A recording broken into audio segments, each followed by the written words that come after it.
नमस्कार, स्वागत है आप सभी का बिजनेस 24 टीवी में। मैं हूं विश्व मोहन और आज हमारे साथ बेहद ही खास मेहमान हैं।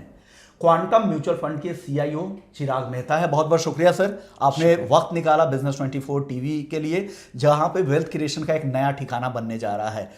सर, जारगन्स की बहुत चर्चा होती है बिजनेस चैनल्स पे, हमने देखा है लंबे समय से। अभी भी जो यूनिवर्स है, जो इन्वेस्टर्स का, ट्रेडर्स कम्युनिटी का, वो बहुत छोटा है। बियॉन्ड एक बाउंड्री के बाहर हम नहीं जा रहे हैं, क्योंकि हम बड़ी बड़ी बातें करते हैं, अपना ज्ञान इतना ज़्यादा देते हैं कि लोगों को इतना भारी हो जाता है कि वो समझ नहीं पाते। उन्हें आसान भाषा में समझाने, सिंप्लीफाई करके समझाने, इसलिए हमने इस चैनल की शुरुआत की है। सर, सबसे पहला मेरा सवाल होगा, म्यूचुअल फंड और ईटीएफ, इन दोनों में क्या फ़र्क है? ये दोनों क्यों अलग है? इन्वेस्टिंग स्टाइल की वजह से अलग है, इन्वेस्टमेंट के तरीके की वजह से अलग है, मैनेजमेंट की वजह से अलग है, क्या फ़र्क है इन दोनों में? जी, जो म्यूचुअल फंड होते हैं वो अधिक तौर पे आप जैसे इन्वेस्ट करना चाहते हैं तो आप एक चेक लिख के या ऑनलाइन आप इन्वेस्ट कर दें और फंड में, और फंड मैनेजर उसके हिसाब से इन्वेस्ट कर देगा। तो आपको डे एंड की जो भी एनएवी होती है, जो भी क्लोजिंग प्राइसेस के हिसाब से एनएवी आती है फंड की, वो आपको मिलती है। मान लीजिए कि दिन में बड़ी उतार चढ़ाव हो गई मार्केट में, और अगर मार्केट समझिए 2% गिर गया और आपको वो 2% पे नीचे के लेवल पे आपको लगता है कि अच्छा लेवल है बाई करने के लिए, और अगर आपको बाई करना है तो ईटीएफ अलाउ करता है आपको वो डाउन साइड पकड़ने के लिए। जाकि आप म्यूचुअल फंड में देखेंगे तो आपको डे एंड में अगर मार्केट रिकवर हो गया तो जो भी रिकवर्ड प्राइस ही होंगी वो आपको मिलेगी। सो एक्सचेंज ट्रेडेड फंड, जैसे नाम कहता है, वो एक्सचेंज पे ट्रेड होते हैं। जैसे आपके शेयर ट्रेड होते हैं, वैसे ही एक्सचेंज ट्रेडेड ईटीएफ, जो ईटीएफ बोलते हैं, उसके लिए डीमैट होना जरूरी है। उसके लिए डीमैट होना जरूरी है। और हम जो एनएवी, जो भी प्राइस चल रहे हैं, वो मार्केट प्राइस पे खरीद सकते हैं। रैंडम आ जाएगा मेरे अकाउंट्स में या क्रेडिट बाद में होगा? सो आप आज लेते हैं तो आपके अकाउंट में कल आएगा वो लेकिन शेयर। भाव मुझे वही करंट भाव जो दिख रहा है वही भाव मिलेगा? जो दिख रहा है, जैसे आप शेयर बाय करते हैं, आपको जो भाव दिखता है वही भाव पे आप बाय करते हैं। वही फर्क है म्यूचुअल फंड के एनएवी में और ईटीएफ के में। दोनों ही फंड है, एक एक्सचेंज पे ट्रेड होता है, एक आप म्यूचुअल फंड को डायरेक्टली बाई सेल कर सकते हैं। ओके, जहां पे आपकी जो क्रेडिट होती है, जो भाव मिलते हैं, वो 3 घंटे के लैग पे मिलता है, तो आपको पता लगाना बहुत मुश्किल होता है कि किस भाव पे आपको हुआ है। जी, और यहाँ पे रियल टाइम पे आप ट्रैक कर सकते हैं। रियल टाइम पे आपको मार्केट के उतार चढ़ाव जो होते हैं उसको अगर आपको ट्रैक करना है, वही भाव चाहिए आपको, तो ईटीएफ में मिल सकते हैं, म्यूचुअल फंड में नहीं मिल सकते। ओके, ईटीएफ के बारे में एक और चीज कहा जाता है कि ट्रैकिंग एरर काफी मायने रखता है, क्योंकि ये पैसिव मैनेज फंड है। आप इंडेक्स को रेप्लिकेट करते हैं, इंडेक्स में जिस तरह के कंपोनेंट्स होते हैं उसी हिसाब से आप यहाँ भी रेप्लिकेट करते हैं। तो ट्रैकिंग एरर क्या होता है और कितना ट्रैकिंग एरर आपको लग रहा है कि वाजिब है, और इससे ज़्यादा है तो ठीक नहीं है? तो अगर देखें तो इक्विटी ईटीएफ की बात करें अगर, हाँ। तो वो एक इंडेक्स को ट्रैक करते हैं। जैसे आपने कहा, तो निफ्टी ईटीएफ होता है तो निफ्टी को ट्रैक करता है। हाँ। सो आप फंड मैनेजर को पैसे इसलिए दे रहे हैं कि ताकि आपको निफ्टी का ऑल्टरनेट मिले। निफ्टी जैसा रिटर्न्स लाएं, जैसा रिस्क लाएं, वही रिस्क रिटर्न आपको मिले आपके इन्वेस्टमेंट के थ्रू। तो अगर उसके अंदर वो जो डिफरेंस अगर बड़ा होगा तो आपका जो ऑब्जेक्टिव था वो पूरा नहीं होता है। आपको अगर बड़ा डिफरेंस मिल जाता है निफ्टी के अलावा रिटर्न्स आपके ईटीएफ में, तो आपका ऑब्जेक्टिव कंप्लीट नहीं होता है। तो जितना कम ईटीएफ का ट्रैकिंग एरर हो उतना बेटर है। सो 0.1-0.2% मैक्सिमम ट्रैकिंग एरर होना चाहिए। गोल्ड जो जितना बड़ा एक्सपेंस रेशियो, क्योंकि एक्सपेंस रेशियो तो आपके एनएवी से कम होता है, वो इंडेक्स से कम नहीं होता। तो वो जो डिफरेंस एक्सपेंस रेशियो की वजह से आता है वो तो आने वाला है। हाँ। उसके अलावा अगर कोई शेयर रेप्लिकेट नहीं हो रहा है आपके पोर्टफोलियो में, तो उसके वजह से डिफरेंस आ सकता है। तो जनरली ईटीएफ के एक्सपेंस रेशियो होते हैं 0.8-0.9%, 0.08 या 0.09%। तो उतना ट्रैकिंग एरर आना चाहिए। उसके अलावा थोड़ा बहुत ज़्यादा आ सकता है, क्योंकि आपके धीरे धीरे आपके एलोकेशन एक्सपेंस की वजह से कम होते हैं। उस वजह से 0.1 या 0.2 तक आप अलाउ कर सकते हैं ट्रैकिंग एरर। गोल्ड की बात करें तो गोल्ड में ट्रैकिंग एरर थोड़े ज़्यादा होते हैं, क्योंकि वहाँ एक्सपेंस रेशियो थोड़ा सा ज़्यादा होता है। ओके। सो वहाँ पे आप करीब 1% का ट्रैकिंग एरर के आसपास गिन सकते हैं। इक्विटी ईटीएफ में 0.1-0.2% ट्रैकिंग एरर देख सकते हैं। ओके, तो ईटीएफ के जो एनएवी होते हैं वो भी मार्केट आवर्स के दौरान ही होते हैं, 9 to 3:30 वाली ही टाइमिंग होती है या कोई अलग टाइमिंग होती है? सो एनएवी तो डे एंड में आता है जो 3:30 के प्राइसिंग के हिसाब से आता है। सो लेकिन उसके बाद आप 3:30 के बाद ट्रेड नहीं कर सकते जो मार्केट आवर के टाइम? नहीं, म्यूचुअल फंड में भी आप अगर 3 बजे के बाद एप्लीकेशन डालते हो तो नेक्स्ट डे ही जाता है ताकि आपका लोगों को एप्लीकेशन। आसान भाषा में, इसलिए मैं उनके लिए बताना भी चाह रहा हूं ताकि क्या करें। अगर आप ईटीएफ का चुनाव करते हैं तो किन किन बातों का ध्यान रखना चाहिए, कौन कौन से रिस्क फैक्टर है जो आमतौर पे इन्वेस्टर्स को पता नहीं होते, ईटीएफ के साथ भी जुड़े होते हैं, वो बता दीजिए। सो सबसे पहले जैसे हमने डिस्कस किया ट्रैकिंग एरर जितना कम है उतना बेहतर ईटीएफ है वो कहाँ पे दिखेगा सर मैं ईटीएफ चूज? सो हर एक म्यूचुअल फंड अपने फैक्ट शीट में ट्रैकिंग एरर पब्लिश करते हैं। ओके, तो आप वहाँ पे फंड के वेबसाइट पे जाके फैक्ट शीट में देख सकते हैं ट्रैकिंग एरर क्या है। कंपेयर भी कर सकते हैं। हाँ, और सिंपल अलग अलग तरीका है कंपेयर कर लें जी, और सिंपल तरीका है रिटर्न्स देख लीजिए, रिटर्न्स कितने डिविएट होते हैं in different time frames as compared to the benchmark. Okay, right, अगर डिविएशन कम दिख रहा है तो वो सही ईटीएफ है। तो क्या यहाँ पर भी अल्फा जनरेट करने का ऑप्शन होता है? नहीं, या फिर पैसिव फंड्स हैं तो यहाँ पे बेंचमार्क को बीट करना असंभव है? सी पैसिव फंड्स में एक चीज़ का मान के चलना चाहिए कि पैसिव फंड्स हमेशा बेंचमार्क को अंडर परफॉर्म करेंगे, क्योंकि वो बेंचमार्क रेप्लिकेट करने का कोई खर्चा होता है। इसके लिए आपके रिटर्न्स बेंचमार्क से थोड़े से कम ही होंगे। मगर एक बहुत एफिशिएंट वे, अगर आपको लगता है कि मार्केट में इन्वेस्ट करके चलना चाहिए, मुझे समझ नहीं आता कौन सा फंड कौन सा स्टॉक, तो ईटीएफ में आप कर सकते हैं। मगर इंडिया ऐसा स्थिति में है आज कि यहाँ पे अभी भी अल्फा जनरेशन अपॉर्चुनिटीज़ बहुत है, मार्केट इनएफिशिएंसी बहुत है। सो ईटीएफ जब तक आप तय नहीं कर पाते कि कौन से फंड में जाएं या कौन से स्टॉक में जाएं, हालांकि स्टॉक बहुत डेंजरस होती है रिटेल लेवल पे, आप कौन से फंड की अभी तक सिलेक्शन नहीं किया है आपने, तो आप ईटीएफ में एक्सपोजर लेके रह सकते हैं। जिस दिन आपने आइडेंटिफाई कर लिया कि मुझे कौन से फंड में इन्वेस्ट करके चलना है, उस दिन आप ट्रांसफ़र कर दीजिए ईटीएफ से फंड में, क्योंकि अभी भी एक्टिव मैनेजमेंट में आप अल्फ़ा जनरेट कर सकते हैं इंडिया में। और क्योंकि मार्केट इनएफिशिएंसी या मार्केट मैच्योरिटी अभी तक वो लेवल की नहीं है जहाँ पे इंडेक्स आउट परफॉर्म करे या बेटर रिटर्न देगा। इंडेक्स को आउट परफॉर्म करना डिफिकल्ट है, जैसे कि यूएस मार्केट में। यूएस के मार्केट में ईटीएफ अच्छी प्रोडक्ट है, मैच्योर मार्केट है। तो इंडिया के मार्केट में देखेंगे तो I think active management still has an edge over passive management. Okay, direct index fund जाने की बजाय ईटीएफ क्या ज़्यादा बेहतर आपको लगता है? इंडेक्स फंड और ईटीएफ एक्चुअली सेम है। एक को आप रियल टाइम प्राइसिंग में बाई सेल कर सकते हैं, इंडेक्स फंड को आपको डे एंड के प्राइसिंग में आएगा। सो दोनों रेप्लिकेट करते हैं इंडेक्स को। कितना फर्क हो जाता होगा दोनों में? ज़्यादा फर्क नहीं आता है दोनों के रिटर्न में, ऑलमोस्ट सिमिलर, कुछ बेसिस पॉइंट्स में ही आता है। सो अगर आपके पास डीमैट अकाउंट नहीं है तो इंडेक्स फंड में जा सकते हैं, और अगर आपको लॉन्ग टर्म सोच के चलना है तो एक्टिव फंड्स में जाइए। ओके, चलिए, आपने तो ये तो अब समझा दिया, आसान भाषा में लोगों तक अब पहुंच जाएगी बात कि ईटीएफ क्या है, कैसे शुरुआत करना चाहिए। अब मैं बात कर लेता हूँ कौन से ईटीएफ है, अगर किसी का नज़रिया 5 साल प्लस का है तो कौन से ऐसे ईटीएफ्स होंगे जो आपको लग रहा है कि इन्वेस्टमेंट के लिए बेहतर है? डिपेंड करता है कि कौन से आप कितना रिस्क लेना चाहते हैं, राइट। सो अगर आपको रिस्क कम रखना है तो आप थोड़ा इक्विटी एलोकेशन कर दीजिए, थोड़ा गोल्ड एलोकेशन कर दीजिए, थोड़ा लिक्विड एलोकेशन कर दीजिए, तो आपका एसेट एलोकेशन बन जाता है। तो एसेट एलोकेशन करके चलना, एक्टिव या पैसिव वो दूसरी चीज़ है, मगर आपका एसेट एलोकेशन क्या होना चाहिए, 90% आपके रिटर्न्स के वेरिएशन एसेट एलोकेशन डिटरमाइन करता है। सो अगर आपको समझे वेल्थ क्रिएशन करना है, आपको अच्छे रिटर्न्स चाहिए, तो आप कंजर्वेटिव होके नहीं चल सकते। वैसे ही आपको अगर ज़्यादा रिटर्न्स चाहिए तो आपको अग्रेसिव होना पड़ेगा, राइट। सो डिपेंडिंग आपकी रिस्क टॉलरेंस क्या है, आपके रिटर्न एक्सपेक्टेशन क्या है, उसके हिसाब से ईटीएफ का चुनाव होगा। सो ओवरऑल निफ्टी एक ईटीएफ होता है, फिर उसके बाद जूनियर निफ्टी आता है, फिर BSE 100 ईटीएफ आता है, BSE 500 ईटीएफ आता है, गोल्ड ईटीएफ है, लिक्विड ईटीएफ्स है। तो आप पूरा एलोकेशन बना सकते हैं, मगर इसमें कितना प्रतिशत होगा वो डिपेंड करेगा आपके रिस्क और रिटर्न एक्सपेक्टेशन क्या है। रिस्क और रिटर्न, और साथ साथ आप कितना वक्त दे सकते हैं, ये भी बहुत ज़रूरी है। Absolutely. सर, अभी बाजार के लिए अगर मैं बात करूं कि सबसे बड़े रिस्क क्या लग रहे हैं आपको, मैं इक्विटी मार्केट के लिहाज से बोल रहा हूँ, कौन कौन से ऐसे रिस्क फैक्टर हैं जो सबसे ज़्यादा हावी होते हुए दिख रहे हैं आपके? आज के दौर में देखें तो एक क्रूड की बड़ी रिस्क है हमारे जिस हिसाब से ग्लोबल जियोपॉलिटिक्स चल रहा है। आई थिंक एक crude prices and availability of energy, जो गैस अवेलेबिलिटी थोड़ी सी इम्पैक्टेड है या क्रूड प्राइसेस ऊपर है, that is creating a big macro risk.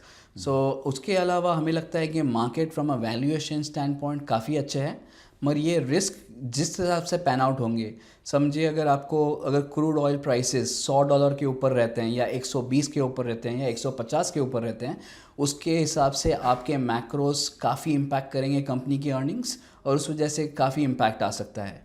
सो अगर मान के चलिए कि अगर आप X% रिटर्न बनाएंगे, तो वो X% रिटर्न अगर क्रूड प्राइसेस $150 पे जाते हैं, हमारा बेस केस है कि $80 के आसपास क्रूड प्राइसेस रहे, अगर वो $150 के ऊपर रहते हैं फॉर अ लॉन्ग टाइम, ऐसे 1 साल के लिए, तो आई थिंक द इम्पैक्ट उसका हमारे रिटर्न्स पे काफ़ी ज़्यादा होगा। करीब करीब हमारे 30% रिटर्न कम हो सकते हैं if crude prices remain so high.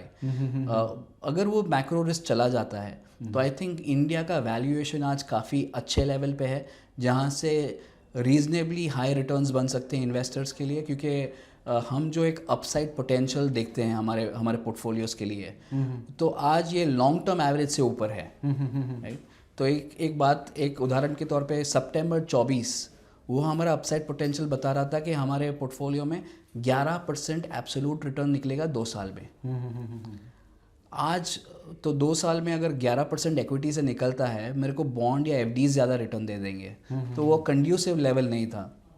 और सितंबर 24 से अब तक देखिए तो मार्केट कैसा बिहेव किया, नेगेटिव रहे हैं मार्केट तब से, राइट। अब सितंबर 24 से अब तक रिटर्न्स नेगेटिव है, और यहाँ से देखें तो लॉन्ग टर्म जो एवरेज है हमारे अपसाइड पोटेंशियल की, उससे ऊपर ट्रेड कर रहा है, जो अपसाइड पोटेंशियल लेवल्स है उसके ऊपर है। सो आई थिंक यहाँ पे वैल्यूएशन काफ़ी आपके फेवर में है, बट ये वैल्यूएशन तभी आता है जब भी कोई ना कोई मैक्रो रिस्क होते हैं। सो आज crude oil, availability of energy, ये एक बड़े रिस्क हैं। उसके अलावा लॉन्ग टर्म की देखें तो जॉब्स, इंडिया में जॉब क्रिएशन एक बड़ा चैलेंज है कि कैसे जॉब्स क्रिएट करें।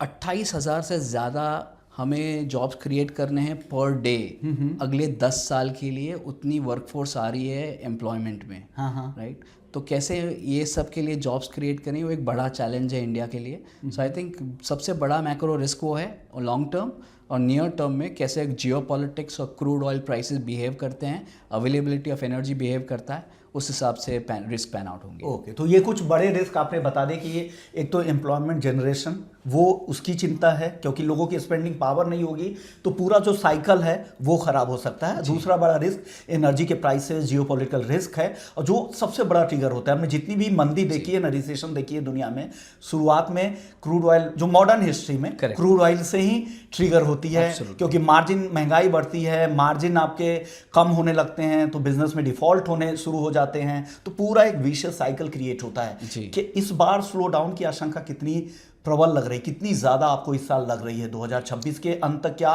ग्लोबल स्लो डाउन की आशंका लग रही है क्या आपको? जो ग्रोथ होता है, ग्रोथ का एक पहलू होता है कि अगर आपके पास एक्सेस टू चीप एनर्जी होता है, आपके एनर्जी के प्राइसेस नीचे रहते हैं, तो ग्रोथ आना उतना ही आसान हो जाता है। ये growth is a derivative of energy. हर एक चीज़ के लिए आपको एनर्जी चाहिए, पावर कॉस्ट, ट्रांसपोर्टेशन के लिए एक्सेट्रा एक्सेट्रा, आपको बहुत सारा एनर्जी कॉस्ट पे डिपेंडेंट होता है। सो आई थिंक ग्लोबली आज एनर्जी कॉस्ट कैन बी एक फैक्टर जो ग्रोथ को डीरेल कर सकते हैं। इंडिया ओवरऑल हमने सब 24-25 में थोड़ा स्लो डाउन आते हुए देखा इकोनॉमी में, and I think we were on the track for a cyclical recovery. तो वो साइक्लिकल रिकवरी कहीं ना कहीं ये crude prices, availability of gas, उसकी वजह से थोड़े से इम्पैक्टेड है। अगर ये समझो नेक्स्ट 1 महीने में सॉल्व हो जाता है तो I think we will come back on the growth cycle. So हमें लगता है कि economy is in good shape. जो भी इंडिकेटर्स, लीडिंग इंडिकेटर्स हम इंडिया के लिए देख रहे हैं, वो काफ़ी सारे पॉजिटिव हो रहे हैं। क्रेडिट ग्रोथ लीजिए या फिर जो भी लीडिंग इंडिकेटर्स देखते हैं, employment generation, electricity production etcetera, all were shaping up well, grow हो गए हैं और वहाँ से बढ़ रहे थे। सो आई थिंक कहीं ना कहीं हमें वो एक डीरेलमेंट, थोड़ा सा इम्पैक्ट आते हुए देख रहे हैं। मगर अगर वो निकल जाता है फैक्टर, तो आई थिंक इंडिया का ग्रोथ यहाँ से अच्छा होना चाहिए, because interest rates, availability of liquidity वो काफ़ी स्ट्रॉन्ग है अपने मार्केट में, interest rates are still low, inflation was also low. So I think एक सही फैक्टर्स है इंडिया के लिए जो अपने ग्रोथ को बढ़ा सकते हैं.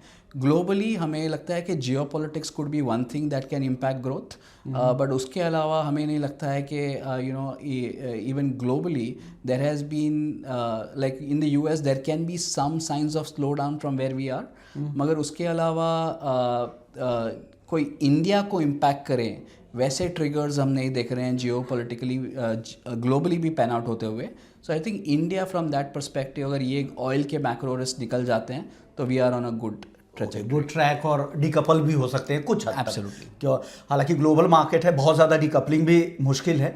एक सवाल मेरा होगा, यहाँ से अगर किसी की लॉन्ग टर्म स्टोरी बन रही है तो कौन सा सेक्टर जो आपको बहुत लुक्रेटिव लग रहा है और कौन सा सेक्टर आपको रिस्की लग रहा है लॉन्ग टर्म पोर्टफोलियो प्लानिंग के लिहाज से? एब्सोल्युटली.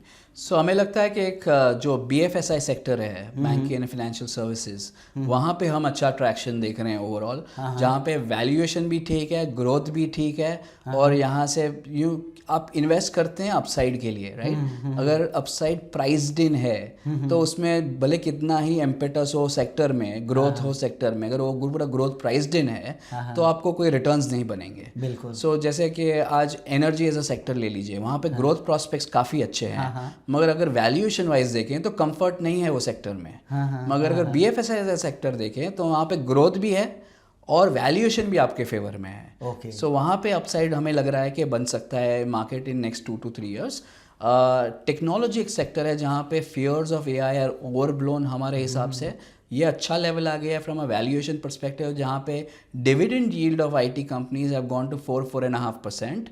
और जैसे ही AI अभी जो केपेक्स मोड में है, आप इकोसिस्टम बना रहे हैं, फिर उसका यूटिलिटी होगा, क्योंकि अभी सब पायलट प्रोजेक्ट्स है, वहाँ पे जो उसका यूटिलिटी निकल के आएगा, जहाँ पे कंपनी के साथ इंटीग्रेशन होगा, वहाँ पे कौन करेगा integration? IT services companies. So I think IT services अगर 3-5 साल का व्यू ले तो I think they are in a better shape, और वैल्यूएशन भी आपके फेवर में है. सो हमें लगता है कि ये दो सेक्टर आर वेल BFSI और टेक्नोलॉजी सेक्टर, और जहाँ पे फोकस ज़्यादा इसमें हो रहा है नए इनोवेशंस पे, AI रिलेटेड बेस्ड जो है वहाँ पर ज़्यादा आपको, और थोड़े से हेल्थ केयर सेक्टर में जहाँ पे हम अपॉर्चुनिटी देख रहे हैं कि इंडिया के लिए जो इंडिया China +1 कहते आए हैं कि इंडिया China +1 है, हर सेक्टर में हमें लगता है इंडिया China +1 है. But in sectors like health care India can be China +1. Manufacturing में भी थोड़े स्ट्रगल्स हैं हमारे पास, हमारे थोड़े चीज़ें चाहिए जहाँ पे हम रिप्लेस कर सके चाइना को, मगर हेल्थ केयर में हमारे पास डोमेन एक्सपर्टीज़ है, हमारे पास वो रिसर्च कैपेबिलिटीज़ है, ताकि हम वो उसका फ़ायदा उठा सके फ्रॉम API CDMO, वो सब क्षेत्र में हम आगे बढ़ सकते हैं. BFSI की बात आपने की है, एक सेक्टर और है डिफेंस का जो काफ़ी बज़ भी क्रिएट कर रहा है. आपको लग रहा है कि अब ओवर वैल्यूड है या अभी भी वहाँ पे मौके हैं? क्योंकि मैन्युफैक्चरिंग साइड में भी देखे, कैपेबिलिटीज साइड में देखे, इंडिया का भी कैपेबिलिटीज एक्सपोर्ट ओरिएंटेड भी हमारी कंपनियां बन रही है जो डिफेंस स्पेस में काम कर रही है. ये सेक्टर भी लुक्रेटिव लग रहा है क्या? लॉन्ग टर्म स्टोरी यहाँ पे बन सकती है क्या? क्योंकि जिस तरह के सिनेरियो ग्लोबली हम देख रहे हैं. सो डिफेंस में देखिए ऑर्डर बुक सब कंपनीज की काफ़ी बढ़ गई है, एंड आई थिंक दुनिया में डिफेंस स्पेंडिंग काफ़ी बढ़ेगी over for next few years, be it European companies या Indian companies. So I think overall defence में एक मोमेंटम है in terms of actual business, मगर काफ़ी हद तक बहुत सारी कंपनी में काफ़ी सालों के प्रॉफिट्स प्राइस्ड इन है. वैल्यूएशन इतने महंगे हैं कि आपको रिटर्न्स बनना थोड़ा डिफ़िकल्ट हो सकता है लॉन्ग टर्म में. So I think you have to be very selective in that sector, और वहाँ पे जहाँ पे अब तक प्राइस इन नहीं हुआ है, you will have to select certain opportunities, bottom up देखना पड़ेगा हर एक कंपनी को, और उनके प्रॉस्पेक्ट्स देखें और उनका क्या वैल्यूएशन चल रहा है आज, उसके हिसाब से इन्वेस्ट करना पड़ेगा. इट्स नॉट अ सेक्टर जहाँ पे आप एक सारी कंपनीज ले ले और उसमें पैसे बनेंगे, वैसा सेक्टर नहीं है. You will have to do a lot of bottom up analysis हर एक कंपनी का, और जहाँ पे वैल्यूएशन अभी भी लग रहा है कि अभी भी अपसाइड दे रहे हैं आपको वैल्यूएशन, उसमें ही इन्वेस्ट करके चलना पड़ेगा. So it's not a blanket buy. Okay, मतलब कि हिस्टोरिकल रिटर्न ना देखे आपको, जहाँ पे फ्यूचर प्रोस्पेक्ट ज़्यादा दिख रहा है, जहाँ अपॉर्चुनिटीज़ और जिस तरह से चेंजेज हो रहे हैं, बदलाव के साथ साथ अपने इन्वेस्टमेंट में भी आपको बदलाव करना है. गोल्ड की कहानी आपसे बेहतर कोई नहीं बता सकता. लंबे समय से हमारी बातचीत भी होती रही है.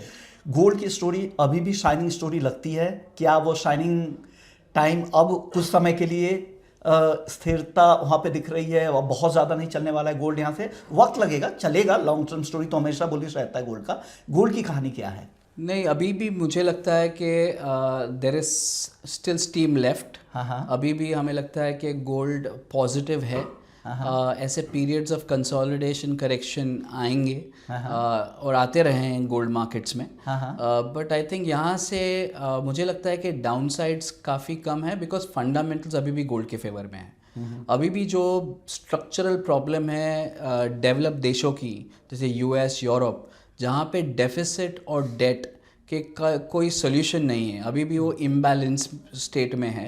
अभी भी आज के अच्छे दौर में भी यूएस 6% फिस्कल डेफिसिट चलाता है। यूरोप अभी जब भी डिफेंस स्पेंडिंग करेगा तो उनके डेफिसिट्स भी 5-7% तक इजीली बढ़ जाएंगे। अभी भी 4-5% तो है उनके डेफिसिट। डेट लेवल जो पहुंच गए हैं वेरी अनसस्टेनेबल लेवल पे पहुंच गए हैं। यूएस का डेट 125% ऑफ जीडीपी पे है, यूरोप भी काफ़ी हाई लेवल ऑफ डेट में है। So there is no alternative.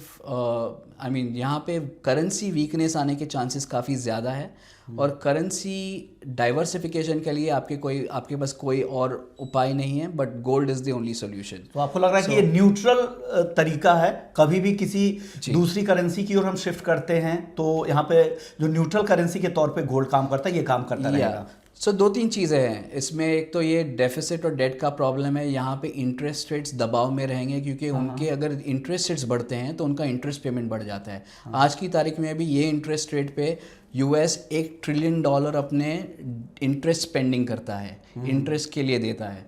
So overall यहाँ से अगर इंटरेस्ट रेट बढ़े तो उनका डेफिसिट और बढ़ेगा। So they can not afford higher interest rate. So real interest rate एक ड्राइवर होता है गोल्ड के लिए, वो दबाव में रहेगा, वो नीचे जाएगा, and that is the state globally. और 2-3 चीज़ इंटरेस्टिंग है कि हर 100 साल में रिजर्व करेंसी जो भी है वो बदल गई है। ओके। और यूएस के आज कंप्लीट हुए हैं 105 साल। सो 80 साल से 110 साल का दायरा हुआ है रिजर्व करेंसीज का।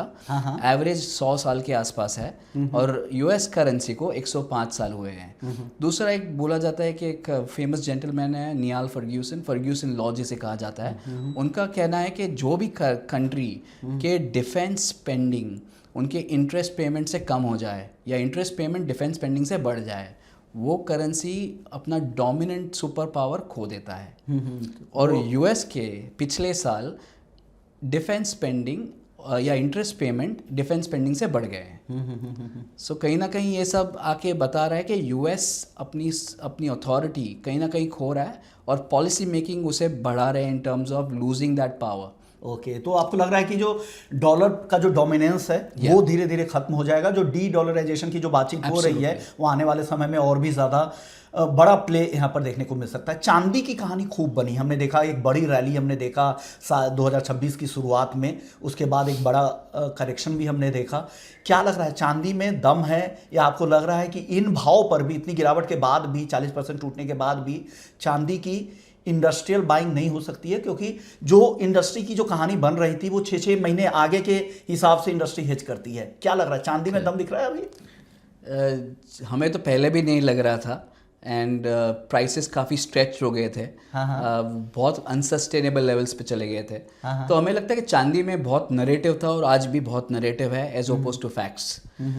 चांदी की अगर देखें तो 65% of the demand comes from industrial uses. और मेरा मानना है कि कमोडिटी तभी वायबल होती है तब तक जब तक वो प्राइस वायबल होती है। बियॉन्ड द शॉर्ट टर्म उसमें आप सब्सटीट्यूशन देखते हैं, उसमें आप टेक्नोलॉजी का एवोल्यूशन देखते हैं। तो चांदी की बात करें तो पिछले साल से सिल्वर पेस्ट जो लगता है सोलर पैनल्स में, उसमें एक इन्वेंशन हुआ था जिससे चांदी का use in silver coating paste decline by 30%। Okay. दूसरी देखें तो सिल्वर कॉन्टैक्ट्स जो सोलर पैनल में लगते हैं, दैट्स अनदर बिग यूज़। वहाँ पे कॉपर को टेस्ट किया गया है लीडिंग प्रोड्यूसर्स ने, और वो बोलते हैं कि इक्वली एफिशिएंटली कॉपर चलता है, या थोड़े से loss of efficiency, 5% loss of efficiency पे चलता है कॉपर कॉन्टैक्ट्स। और copper is 200 times cheaper as compared to silver is also good conductor. So 5% efficiency खोने पे मेरे को 200 टके का फ़ायदा होता है, 200 टाइम्स का फ़ायदा होता है। तो एनीवन विल स्विच। तो मेटल्स में आपको लग रहा है कोई और स्टोरी बन सकती है चांदी के अलावा कोई नई स्टोरी आपको जहां पे ज्यादा दम दिख रहा हो, कॉपर, एल्यूमिनियम या उसके बियॉन्ड कुछ और? सो आई थिंक कॉपर में थोड़ी डिमांड रियल है। और चांदी की जो बात कर रहे थे, अगर डिमांड ट्रेंड्स देखें लास्ट 3 साल में, ये सब स्टोरी 3 साल में आई है कि everything sustainable, everything green, everything new is taking a lot of silver, right? But last 3 साल की अगर डिमांड देखें, एग्रीगेट डिमांड वो declining in silver. Investment demand बढ़ रही थी, despite that total demand was declining not much by 2-3%। Okay, तो portfolio में चांदी रखना चाहिए कि नहीं? अभी बताइए, अभी रखना चाहिए कि नहीं? हमने तो कभी एडवोकेट नहीं किया चांदी पोर्टफोलियोज में, क्योंकि क्योंकि जब भी क्राइसिस आया है तभी इक्विटीज गिरे हैं, चांदी भी तभी गिरा है, गोल्ड ऑपोजिट गया है। तो क्या ये कह सकते हैं कि जैसे सेफ हेवन बाइंग गोल्ड की है, ये सिर्फ सट्टे के लिए है चांदी? आई थिंक अगर आप डिमांड सप्लाई समझ सकें तो टाइम टू टाइम आपको अपॉर्चुनिटी मिल सकती है, अगर आप अच्छे लेवल पे बाई करें और आप वो ट्रेंड पकड़ सके जहां डिमांड इंक्रीज का पता हो आप अगर। एग्जैक्टली, सो एक टैक्टिकल प्ले हो सकता है, स्ट्रक्चरल प्ले नहीं हो सकता है। ओके, चलिए अब आखिरी सवाल आपसे ले लेते हैं, पोर्टफोलियो प्लानिंग के लिहाज से बात कर लेते हैं। अगर किसी को पोर्टफोलियो प्लान करना है तो इक्विटी में कितना रखे, कि इक्विटी के भी किस कैटेगरी में ज्यादा फोकस्ड होना चाहिए, गोल्ड में कितना या सिल्वर को अवॉइड करें, या सिल्वर की को भी जगह मिलना चाहिए, डेट में कितना? 100 रुपए के हिसाब से बात करते हैं, 100 रुपए को सर एलोकेट कर दीजिए। सो हमारा एक फॉर्मूला है जिसे हम कहते आए हैं, जो एसेट एलोकेशन में लोगों के पैसे होने चाहिए जो लंबी समय में काफ़ी अच्छा काम किया है, या क्राइसिस का पीरियड हो, GFC, कोविड या बुल मार्केट हो, हर एक मार्केट में ये अच्छा काम किया है। इसे हम कहते हैं 12-20-80। ओके, 12 कहाँ पे? सो 12 महीने के आपके जो एक्सपेंस है उसके कोई भी सेफ जगह पे रख दीजिए। हम मानते हैं कि लिक्विड फंड सेफ है, kind of emergency fund. Emergency fund. So 12 महीने अगर आप कंजर्वेटिव है तो उसको बढ़ा के 24 या 36 महीने कर लीजिए। आपको लगता है आपके कैश फ्लोज इतने सर्टन नहीं है तो आपको उसको बढ़ा के 3 साल तक के एक्सपेंसेस भी कर रख सकते हैं अपने रिस्क के हिसाब से। एब्सोल्युटली। दूसरा, उसके बाद जो भी पैसे बचते हैं, वो इमरजेंसी फंड के बाद जो भी पैसे बचे हैं, 80% आप इक्विटी में डालिए, 20% गोल्ड में डालिए। सीधा हिसाब है। चलिए, ये तो बहुत ही आसान आपने बता दिया है, लेकिन उस 80% में से इक्विटी को कैसे मैं एलोकेट करूं? लार्ज कैप में कितना या स्मॉल कैप, मिड कैप में कितना रखूं? सो जैसे आप या मोमेंटम वगैरह भी अगर चेज करना है जिनका रिस्क एपेटाइट ज़्यादा है। सो मोमेंटम कभी फिजल आउट हो जाता है, मालूम नहीं पड़ता है। इसके लिए आपको रहना चाहिए एक्सपोजर जो आपको ग्रोथ को लाके दे, मगर मोमेंटम में नहीं फंसना चाहिए। तो इसलिए आपको इक्विटी एक पिरामिड की तरह देखिए, नीचे का बेस जो होता है वो आपको थोड़ा सेफ होना चाहिए ताकि आपके फाउंडेशन स्ट्रांग हो, मार्केट में उतार चढ़ाव होते रहेंगे ताकि आपको इतना इम्पैक्ट ना हो। तो जो बेस होता है वो लार्ज कैप या वैल्यू फंड्स जो बोलते हैं उसमें इन्वेस्ट कीजिए। वो थोड़े से कंजर्वेटिव होते हैं इन टर्म्स ऑफ देयर अप्रोच। इसके लिए आपको इक्विटी रिटर्न्स ला के देंगे लंबे समय में, मगर इतनी वॉलेटिलिटी नहीं मिलेगी। उसके बाद I think you should have a allocation to small cap. Okay, तो 50% लार्ज कैप में डाल दिया, आउट ऑफ थोड़ा बहुत मिड कैप में डाल दिया, और थोड़ा ज़्यादा proportion as compared to mid cap small cap में होना चाहिए। 25 mid cap small cap, 50% large cap. या मैं बोलूँगा थोड़ा सा कम आप मिड कैप में रह सकते हैं कि मिड कैप का यूनिवर्स जो सेबी डिफाइन करता है आज सिर्फ 150 कंपनी का है। ओके, सो आज के मिड कैप की AUM करीब 3.5-4 लाख करोड़ है। वो सारे 4 लाख करोड़ 150 स्टॉक में है। तो वहाँ पे वैल्यूएशन इतने कंड्यूसिव नहीं है आपके लिए। और स्मॉल कैप बहुत बड़ा 250 कंपनी के ऊपर जो भी कंपनी है वो स्मॉल कैप कंपनी है। तो इतना बड़ा यूनिवर्स है, इतने सारे नए सेक्टर्स है जो लार्ज और मिड में नहीं है। तो वहाँ पे एक अपॉर्चुनिटी बड़ा बन रहा है, मगर वहाँ पे आपको वैल्यूएशन और लिक्विडिटी ध्यान में रखना पड़ेगा, ना ही चेस करना चाहिए मोमेंटम। बट ये सब ध्यान रख चलेंगे तो आपको ग्रोथ मिलेगा, but at the same time risk कम होगा।